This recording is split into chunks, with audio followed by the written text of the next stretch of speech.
നമസ്കാരം. കേരളം കണി കണ്ടുണരുന്ന നന്മ എന്നൊക്കെ നമ്മൾ പറയുന്നത് പോലെ ഇന്ന് ഞങ്ങൾ ബാംഗ്ലൂർ നിവാസികൾക്ക് ഒരു വലിയ സന്തോഷമുള്ള ഒരു വാർത്ത വായിച്ചിട്ടെന്ന് പറഞ്ഞാൽ പത്രം വായിച്ചിട്ടാണ് ഞങ്ങൾ ഉണരുന്നത്. എന്താണ്?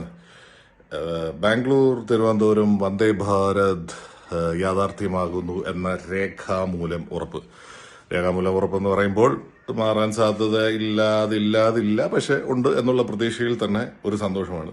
എന്തോ ഇതിൽ ഇത്ര വലിയ ആവേശം കൊള്ളാൻ എന്ന് ചോദിച്ചു കഴിഞ്ഞാൽ, നമ്മൾ ഓരോ ദിവസവും എന്തെങ്കിലുമൊക്കെ ഒരു വളരെ റുട്ടീൻ റോബോട്ടിക് ലൈഫ് നമ്മൾ ഓരോരുത്തർ ഇങ്ങനെ കടന്നു പോകുമ്പോൾ എന്തെങ്കിലുമൊക്കെ ഒരു സന്തോഷ വാർത്ത കേൾക്കുന്നത് വളരെ വളരെ നല്ലതാണ്. നാടോടിക്കാറ്റ് മോഹൻലാൽ പറയുന്ന പോലെ വരൾച്ച, അണക്കെട്ട് ചോർച്ച, തമിഴ് പുലി എന്നൊക്കെ പറയുന്ന പോലെ അതല്ലാതെ ഒരു നല്ല വാർത്ത കേൾക്കുമ്പോൾ വളരെ സന്തോഷമാണ്. ഈ ഒരു പുതിയൊരു ട്രെയിൻ എഴുതിച്ചതിനാണോ ഈ ഒരു സന്തോഷം എന്ന് പറഞ്ഞു കഴിഞ്ഞാൽ, തീർച്ചയായിട്ടും സുഹൃത്തുക്കളെ, ഈ ഒരു നമ്മൾ ഇത് കേരളത്തിന്റെ പുറത്തൊക്കെ താമസിക്കുമ്പം ഇത്തരത്തിലുള്ള ഒരു വലിയൊരു കാര്യം തന്നെയാണ് ഇത്തരത്തിലുള്ള അറിയിപ്പുകൾ വരുന്നത്. എനിക്ക് ഓർമ്മയുണ്ട്, കുറെ നാൾ മുമ്പ് ഇവിടെ ബാംഗ്ലൂർ വന്നിട്ടുള്ളവർക്ക് അറിയാം, ട്രാവൽസും ഇതുമൊക്കെ ആയിട്ട് ബസ്സിൽ പോകുന്നത്. ടിക്കറ്റിന്റെ ഒക്കെ റേറ്റ് കേട്ടാൽ ഒരു ഫ്ലൈറ്റ് ടിക്കറ്റിന് തുല്യമാണ്. ഫ്ലൈറ്റ് ടിക്കറ്റ് കൊടുക്കാൻ ആളുണ്ട് എന്നുള്ളത് ഇവിടെ ജീവിക്കുന്നവരെല്ലാം ധനികരായോണ്ടല്ല, വേറെ നിവൃത്തിയില്ല.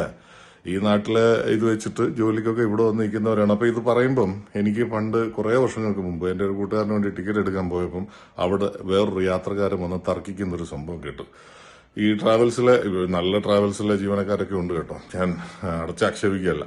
അവിടെയുള്ള ഒരുപാട് നല്ല ജോലിക്കാരും കാര്യങ്ങളും എല്ലാം ഉണ്ട്. പക്ഷെ ഒരു പർട്ടിക്കുലർ ട്രാവൽസിൽ ഈ പറഞ്ഞ പോലെ ഒരു ആർഗ്യുമെന്റ് നടക്കുക. അതിന്റെ ഈ ടിക്കറ്റ് കൊടുക്കുന്ന ആളുടെ കിടപ്പ് കണ്ടു കഴിഞ്ഞാൽ ഈ നമ്മുടെ സ്ഥലത്തെയൊക്കെ ഫ്രീ ആയിട്ട് എഴുതി കൊടുക്കുന്ന ഒരാളുടെ ഒരു ഭാവത്തിലാണ് കിടക്കുന്നത്. പുള്ളി പറഞ്ഞു, വിഷുവിനും ഓണത്തിനും വേണ്ടി മാത്രമായിട്ട് എന്നെ തേടി ടിക്കറ്റിന് വരുന്നവർക്ക് ഇവിടെ ടിക്കറ്റ് ഇല്ല എന്നൊക്കെ ഇങ്ങനെ വളരെ ആധികാരികമായിട്ട് പറഞ്ഞു. അപ്പൊ ഈ യാത്രക്കാരൻ കുറച്ച് കോമൺ സെൻസ് ഉള്ള ആളായതുകൊണ്ട് അയാൾ പറഞ്ഞു, സുഹൃത്തെ, നിങ്ങൾക്ക് കോടീശ്വരനാവാൻ, നിങ്ങൾക്ക് ലാഭം ഉണ്ടാക്കി തരാൻ എല്ലാ ആഴ്ചയും 5000 രൂപ മുടക്കി ഞാൻ നാട്ടിൽ പോയിട്ട് വരണോ? അങ്ങനെയുള്ളവർക്കല്ലേ നിങ്ങൾ ടിക്കറ്റ് കൊടുക്കൂ? ഈ കരിഞ്ചന്ത എന്നൊക്കെ പറയുന്നതിന്റെ മറ്റൊരു രൂപമാണത്. ഇവിടെ വന്ന് ജോലി ചെയ്യുന്നവരെല്ലാം ധനികരൊന്നുമല്ല, അല്ലെങ്കിൽ ബാംഗ്ലൂർ വേറെ ജോലിക്കൊക്കെ ആയിട്ട് നിവൃത്തിയില്ലാതെ വന്നിട്ട് ഇവിടെ ചെയ്യുന്നവരെല്ലാം കോടീശ്വരന്മാരൊന്നുമല്ല. ഇവരൊക്കെ നാട്ടിലെ കമ്മിറ്റ്മെന്റ്സും കാര്യങ്ങളും ഒക്കെ ഉള്ളവരാണ്. അപ്പൊ അങ്ങനെയുള്ള ഒരു അവസ്ഥയിൽ അയാൾ പ്രായിക്കൊണ്ടിറങ്ങിപ്പോ എനിക്ക് ഓർമ്മയുണ്ട്, ഇവിടെ കുറെ ട്രെയിൻ വന്നിരുന്നെങ്കിലെന്ന്. അത് ഇവന്മാര് കോടാലി വെച്ച് ഇത് തട്ടിക്കളയുമെന്നൊക്കെ പറഞ്ഞാണ് പുള്ളി പോയത്. കുറെ വർഷങ്ങൾക്ക് മുമ്പാണ്. അപ്പോൾ ഇപ്പൊ ഞാൻ പറഞ്ഞതിന്റെ എന്തുകൊണ്ടാണ് നമ്മൾ എക്സൈറ്റഡ് ആയി എന്നുള്ളതിന്റെ ഒരു വലിയൊരു റീസൺ മനസ്സിലായില്ലേ? ഇത് തിരുവനന്തപുരത്താണ് തുടങ്ങുന്നതും എൻഡ് ചെയ്യുന്നതും, അതായത് അപ്പ് ആൻഡ് ഡൗൺ. അപ്പൊ അതുകൊണ്ട് പറയാണ്, ആര് ഭരിച്ചാൽ നമുക്കെന്തര്? നമ്മുടെ കാര്യങ്ങൾ നടക്കണം. അത് കേന്ദ്ര സർക്കാർ സമ്മതിച്ചിട്ടായാലും ശരി, കേരള സർക്കാർ ആയാലും ശരി, കർണാടക സർക്കാരാണ് ഇതിന്റെ പിന്നിലെങ്കിൽ ശരി, ചെയ്തവർക്കെല്ലാം ഒരു ബിഗ് സല്യൂട്ട് ഉണ്ട് കേട്ടാ. അത് വെറുതെ പറയുന്നതല്ല, ഉള്ളത് പറയാവില്ലേ. വളരെ സന്തോഷമായി വന്ദേ ഭാരത് ബാംഗ്ലൂർ ട്രിവാൻഡ്രം കണക്ട് ചെയ്യുന്നതിന്. കാരണം എല്ലാവർക്കും എല്ലായ്പ്പോഴും ഈ പറഞ്ഞ പോലെ വലിയ രീതിയിലുള്ള ഇതൊന്നും അഫോർഡ് ചെയ്യാൻ പറ്റത്തില്ല.